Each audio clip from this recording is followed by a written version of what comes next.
Hello everyone, here I am Varsha, your biology faculty from I quanta. और आज मैं सिर्फ और सिर्फ आई क्वांटा का नाम नहीं लूँगी, मैं एक प्राउडली मैं ये बोलूँगी कि I am Varsha from India. और आई होप कि आप सब अपने घरों में सुरक्षित होंगे और सेफ बैठे हैं बिकॉज ऑफ आर सोल्जर्स, ठीक है।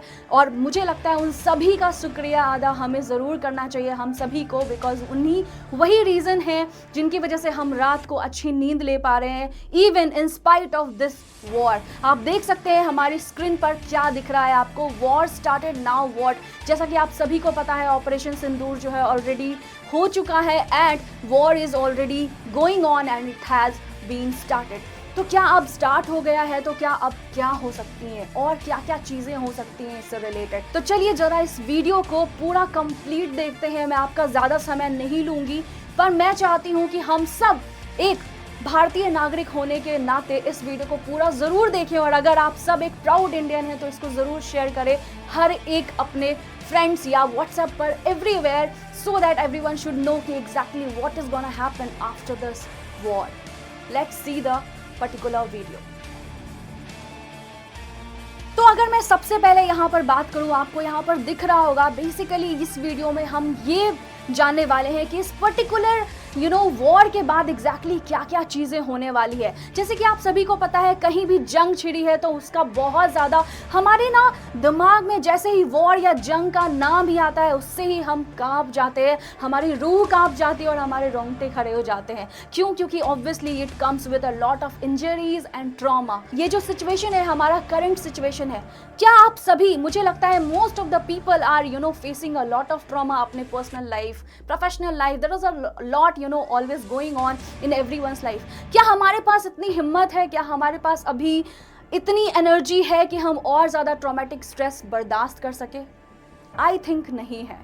तो बच्चों, अगर मैं बात करूं यहाँ पर, तो इस पर्टिकुलर वीडियो के थ्रू मैं यही बताना चाहती हूँ कि अगर यहाँ पर वॉर है तो नॉट जो भी दोनों कंट्रीज़ है उन दोनों में इंजरीज, बहुत सारा ट्रॉमा और बहुत सारी चीज़ें होने वाली है। और ये ट्रॉमा आप सभी को पता है कि अगर एक बार ट्रॉमा हो गया तो उसका पोस्ट ट्रॉमेटिक स्ट्रेस जो है वो काफ़ी सालों तक जो है चलता रहता है। बहुत सारे लोग जो है उससे उभर भी नहीं पाते हैं। तो ये चीज़ें हैं। और डिप्रेस तो आजकल हम वैसे ही हैं। तो क्या आफ्टर दिस वॉर क्या इसका इम्पैक्ट क्या होगा? ऑब्वियसली शायद हम और भी ज़्यादा डिप्रेस हो जाएंगे। क्या मैं सही कह रही हूँ? अगर मैं सही कह रही हूँ तो प्लीज़ हमें कमेंट करके बताएं कि yes, this could be the true thing that could happen after the war। ये तो एक इम्पैक्ट था, पर ऐसे ऐसे काफ़ी सारे इम्पैक्ट्स हैं जो अभी मैं आपको बताने वाली हूँ। तो इस वीडियो को लास्ट तक ज़रूर देखें अगर आप भी एक प्राउड इंडियन हैं। अगर मैं नेक्स्ट अनदर थिंग की बात करूँ जो एक अनदर इम्पैक्ट हो सकता है कोई भी वॉर का, चाहे वो किसी भी कंट्रीज़ के बीच में हो, another thing is it comes with a lot of diseases, DNA changes. जैसे कि मैं एग्जाम्पल लूँ, हिरोशिमा नागासाकी में जो एटॉम बॉम्ब अटैक हुआ था, जिसकी वजह से अगर हम अभी भी वहाँ जाते हैं तो आपको अब तक उनके जनरेशन्स में जो है उनके इफेक्ट्स देखने को मिलेंगे। अगर मैं बात करूँ तो ये वॉर जो है बहुत सारी चीज़ें लेकर आता है, बहुत सारी डिजीजेस, बहुत सारी बीमारियाँ, बहुत सारी तकलीफ, बहुत सारा डिप्रेशन, बहुत सारा स्ट्रेस। तो इसकी वजह से जो है बहुत सारी, जैसे कि फूड शॉर्टेज चीज़ें भी। अब क्या होगा ना, इतने वॉर्स होंगे तो लोगों को टाइम ही नहीं मिलता, इकोनॉमी तो कमज़ोर हो ही जाती है, जिसकी वजह से फूड शॉर्टेज हो जाता है and it can lead to malnutrition in all. Another thing is कि जब भी वॉर होता है, मिसाइल्स अटैक हो रहे हैं, बॉम्ब अटैक हो रहे हैं, there is a lot going on, जिसकी वजह से आपका जो इन्वायरमेंट है वो इतना पॉल्यूट हो जाता है कि उसमें काफ़ी ज़्यादा टॉक्सिसिटी भर जाती है एंड टॉक्सिन्स रिलीज होते हैं which can not only lead to your body problems. मतलब ये हमें फिजिकली ही नहीं इफेक्ट करता है बल्कि हमारे इन्वायरमेंट को भी उतना ही इफेक्ट करता है। तो जिसकी वजह से ऑब्वियसली हम बहुत सारे जनरेशन्स तक जो है काफ़ी ज़्यादा प्रॉब्लम्स फेस कर सकते हैं। हमारे जनरेशन्स में DNA चेंजेस की भी संभावना हो सकती है और जिसकी वजह से बहुत ज़्यादा खतरनाक बीमारियां जैसे कि कैंसर भी होने के चांसेस है, क्योंकि ये जो बॉम्ब है, ये जो भी मिसाइल्स है, इनसे बहुत सारी रेडिएशंस निकलती हैं which can lead to a lot of infectious diseases, respiratory diseases as well as cancer, जो कि बेसिकली एक फैटल डिजीज है जो कि आपकी मौत का कारण भी बन सकता है। तो चलो और देखते हैं कि और क्या इनसे इम्पैक्ट हो सकते हैं। नेक्स्ट इम्पैक्ट कैन बी जो कि वॉर का है, दैट इज हैबिटेट डिस्ट्रक्शन। तो अगर मैं बात करूं तो ये सबसे पहले तो अगर बॉम्ब अटैक या फिर मिसाइल्स या कुछ भी हो रहा है, फाइटर जेट्स जो कि हमेशा चल रहे हैं अभी वॉर के टाइम पर, सबसे ज़्यादा जो इफेक्ट होता है दैट इज़ हैबिटेट डिस्ट्रक्शन। तो आप समझ सकते हो कि ये हमारे इन्वायरमेंट को कितना ज़्यादा इम्बैलेंस कर रहा है। और अगर जैसे ही हमारा इन्वायरमेंट इम्बैलेंस हुआ, जैसा कि आप सभी को पता है, हम सभी अभी ऑलरेडी पॉल्यूशन और इन सब से कितना ज़्यादा जूझ रहे हैं, तो क्या ये चीज़ें अगर होंगी तो क्या पॉल्यूशन कम हो जाएगा? और ज़्यादा हो जाएगा, मुझे लग रहा है, मुझे लग नहीं रहा है, मैं श्योरली बता सकती हूँ कि और भी ज़्यादा हो जाएगा। And which can lead to a lot of problems, जैसे कि डिजीजेज, रेस्पिरेटरी प्रॉब्लम्स, एंड आप समझ सकते हो बहुत सारे जो ऑर्गेनिजम्स है वो उनका एक्सटिंक्शन का कारण भी ये हो सकता है अगर जैसे ही हैबिटेट डिस्ट्रक्शन हुआ। ऑक्सीजन की कमी तो हमारी धरती पर वैसे ही बहुत ज़्यादा है, अगर पेड़ और कम हो जाएंगे तो आपको पता ही है कि कितना ज़्यादा इम्बैलेंस्ड होने वाली हैं चीज़ें। तो बेसिकली हम खुद ही जो है इस चीज़ का रीज़न बन रहे हैं कहीं ना कहीं। तो आगे देखते हैं,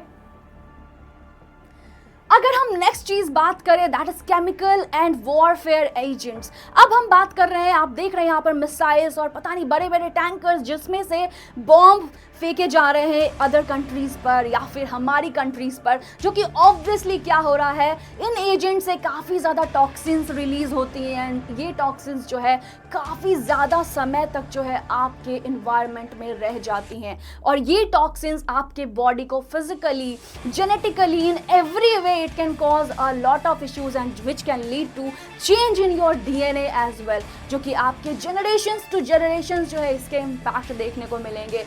और तो ये थी बच्चों कुछ बायोलॉजिकल इम्पैक्ट्स जो कि मैं आपको बताना चाह रही थी कि अगर वॉर है कहीं भी किसी भी वक्त और कैसे भी हो रहा है तो उसको कभी भी रिटेलिएट नहीं करना चाहिए। जैसा कि मुझे ऐसा लग रहा है, अगर हम इस वॉर की बात करें तो मुझे ऐसा लग रहा है कि पाकिस्तान वालों ने ज़रूर इसको रिटेलिएट करने की कोशिश करी है, जो कि हम इंडियंस बिल्कुल भी नहीं चाहते हैं। और हाँ, लॉस ऑफ बायोडाइवर्सिटी तो ज़रूर से ज़रूर हो रही है। जैसे ही हैबिटेट डिस्ट्रक्शन हुआ तो बायोडाइवर्सिटी तो हमारा ज़रूर लॉस हो रहा है। तो बेसिकली यहाँ पर जो है मुझे ऐसा लग रहा है कि पाकिस्तान वालों को कोई ज़रूरत नहीं थी इस पर्टिकुलर जंग या वॉर को रिटेलिएट करने की, पर अब क्या करें, लेकिन अगर कुछ होगा उधर से एक्शन तो हमें थोड़ा तो रिएक्शन तो देना ही पड़ेगा। So that is basically the difference thing. मैं ये बिल्कुल नहीं बोलूँगी कि चीज़ें जो है बहुत सही हो रही है या फिर जो भी, पर अब डिफेंस तो ज़रूरी है। तो आप सब अपने ख्याल जो है हमारे कमेंट सेक्शन में ज़रूर लिख सकते हैं और बता सकते हैं कि exactly how you are feeling. And yes, don't forget to thank our soldiers who are working day and night to just save you, ताकि आप अपने घर में सेफ और सुरक्षित सो पाए, मौजूद रहे और बिल्कुल अच्छे से। तो बिल्कुल थैंक यू करो अपने सारे सोल्जर्स को, because they are working really hard. उन्होंने अपने जान की बाजी लगा रखी है सिर्फ हमारे लिए, and they need your salute. जय हिंद।